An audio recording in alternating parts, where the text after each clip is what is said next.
the first that I put up of 2019, and it's gonna be a sort of New Year's resolutions.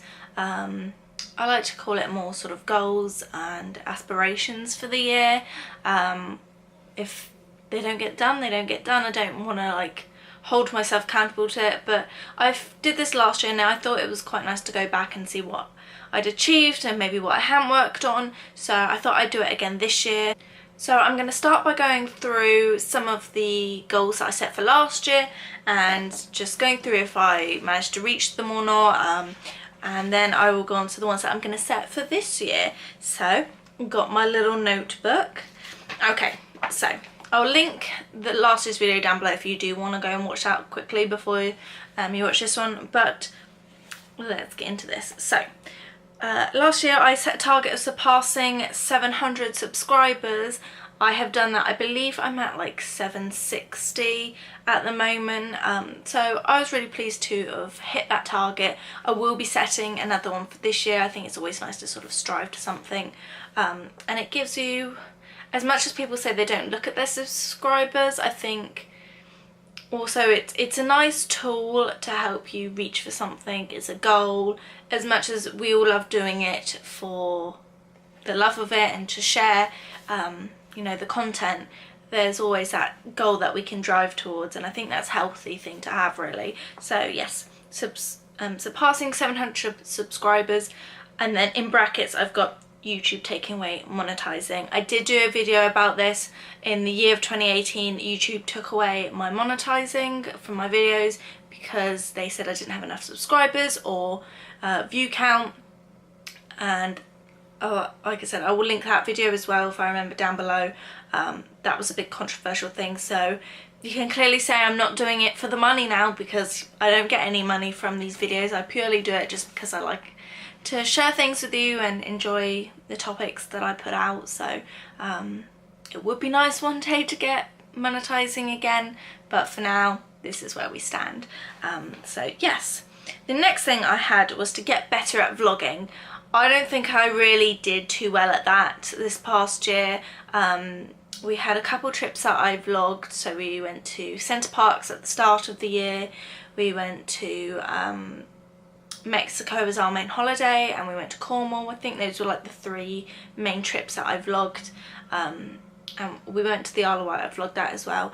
I still think I need to get better at it. We're going to London next month for Darren's birthday, so hopefully I can, you know, gain up the confidence to do it. I also want to try and get Darren to be more involved in doing it. He did on the last Cornwall trip, tried to get a bit more involved, and that was really nice, that we can sort of share the load of it, especially when it's a couples trip. So yeah, so hopefully this year vlogging will improve. I had finished writing my book. I've alluded to it here and there throughout many videos that I am writing a book. I have finished writing that book. I currently just need to go through and proofread it and probably edit it quite a bit, and then we can get into the works of sending it off at some point. But I did manage to finish it last year, which was great. Ideally I probably would have liked to have done a little more progress on it, but I think considering how much I stretch myself with different hobbies from knitting and reading and YouTube and all sorts, I think that definitely got pushed to the back burner a little bit.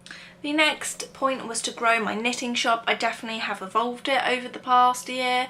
It maybe didn't take off as I would have loved it to, but that's expected within like your first couple of years to have that slow and steady growth. I did a couple more craft fairs, which was a learning curve, both good and bad. I definitely learned a lot from my knitting shop, and I created a lot of projects, and I think I'm really proud of myself, and I think I need to come back to that I am a self-taught knitter. No one taught me this, and all these things that I've created, you know, I've gone on YouTube, I've searched online for different projects, and I've come up with my own ideas. A lot of the time I don't even follow patterns, I just wing it. So yes, there was a lot of knitting going on in 2018.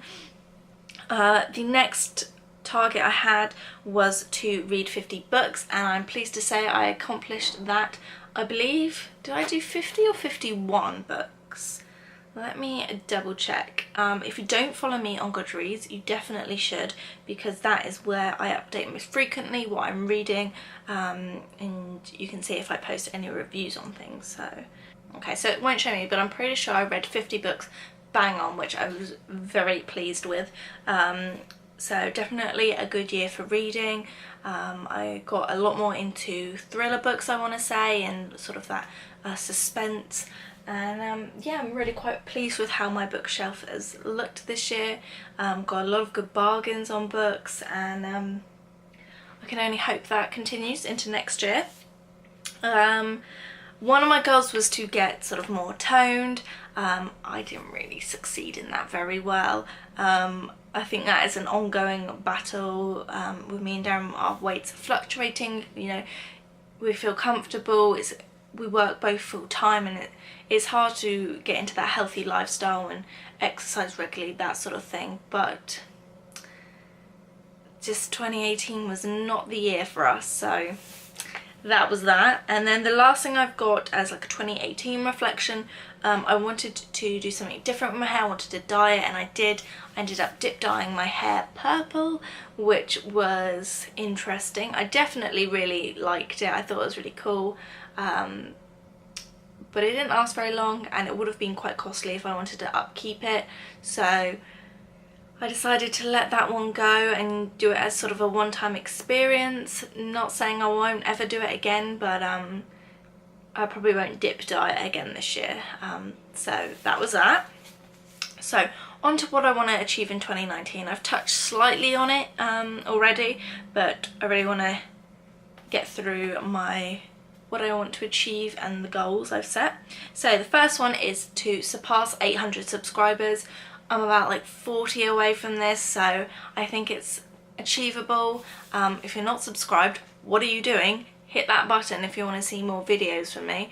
I plan on sort of sprucing up my videos a little bit in the upcoming year and doing some more different videos.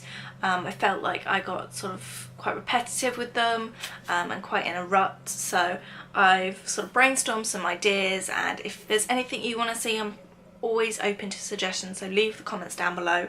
But yes, I really would like to hit that 800 mark this year. And again, along with that, I put improved new YouTube content, and I've already touched base on that really. The next one again is to submit my book, so I want to obviously get to editing it and get it to a stage that I'm completely happy with it, and then I can start going along through the process of trying to get it published, which will be an adventure.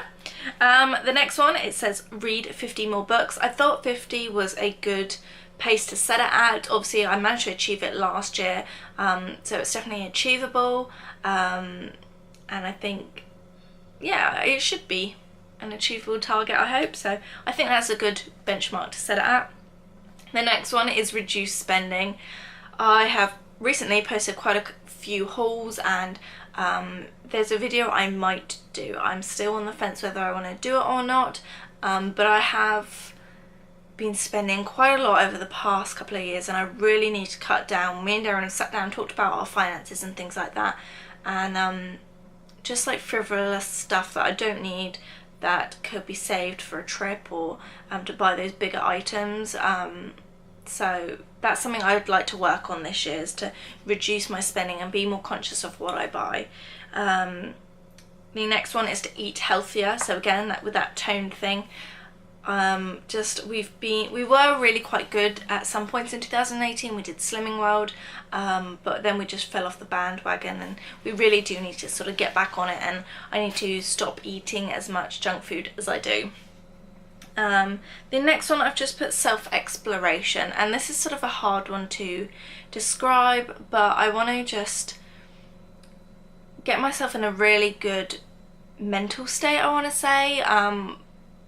I've probably struggled quite a bit this year with just various different things, and I'd like to sort of explore myself more. I mean, this year I'm going to be turning 23, I'm in the prime of my 20s, and yeah, just figuring out life. I mean, can we ever find the answer to it? Probably not, but you know what I mean. Just, I think maybe I've got a couple books that I want to work through of like self-exploration, and just helping myself be more like mentally calmer person, I'd like to say. The next one is to have more me time, and by that I mean more time for like self-care, so having more of a skincare routine, taking more baths, making sure my makeup's taken off at the end of the day, things like that, because I'm pretty bad at the moment with taking my makeup off at the end of the day. In my mind I think, well, it's all just rubbed off throughout the day, so I don't need to take it off, but I definitely do. Having a face wash that I use every evening, and I'd like to take more baths because I always find those quite relaxing, and just having that sort of quiet me time, which I think would be very beneficial. The next one is to use up products before buying them. Do you remember Project 10 Pan, things like that, where you'd have to use up like 10 makeup items before you could buy something else? That's the sort of thing I want to go down. I don't really need to buy any more moisturiser until I use up what I've got. I don't particularly need any more lipsticks until I finish a couple more tubes, you know? I'm happy with what I've got in those areas, and I really shouldn't be buying it for the sake of, oh, that's a different scent, or I don't need it, it's just a want. And again, that goes with the whole shopping thing, it's just being really mindful of what I am buying. And then the last one I've got is to get another tattoo. I've been itching with the idea for months now of getting a new tattoo. I've got two sort of ideas. I'd love to get a tattoo of a raccoon. I know that sounds crazy, but I've seen a couple that are super like small and cute and quite dainty, so that's a possibility. And then I'd love to get some sort of flower or hydrangea, just something really like pastel and like very delicate and whimsical. So those are the two ideas that I'm playing with. This probably won't happen, I would have thought, until towards the end of the year, I would have thought. Another one I did think about doing was dyeing my hair. I didn't put this as an actual set in stone one because I don't know if I will or not. It's just to see how I go. Again, it's a cost of upkeep. I'd like to do something different with my hair, whether that be go blonder again or go darker again. All my highlights are sort of, I mean, you can see them sort of at the bottom, but like underneath I am a pretty dark shade of blonde really. So I'd either like to go real blonde again, like before we go on our holiday towards the end of the year, or go like more of a brunette colour and have some like low lights or something put in. But I'm on the fence about that. So those are what I'd like to achieve this year, and sort of reflection on the past year. I wouldn't say it was the best year. I feel I had a lot to live up to, considering in 2017 we bought a house and we got married. So it had a lot to live up to. It feels like it just went within a blink of an eye. But yeah, I hope you enjoyed this video. Let me know what your resolutions or goals are going to be for this year, and I'll see you in the next one. Bye guys!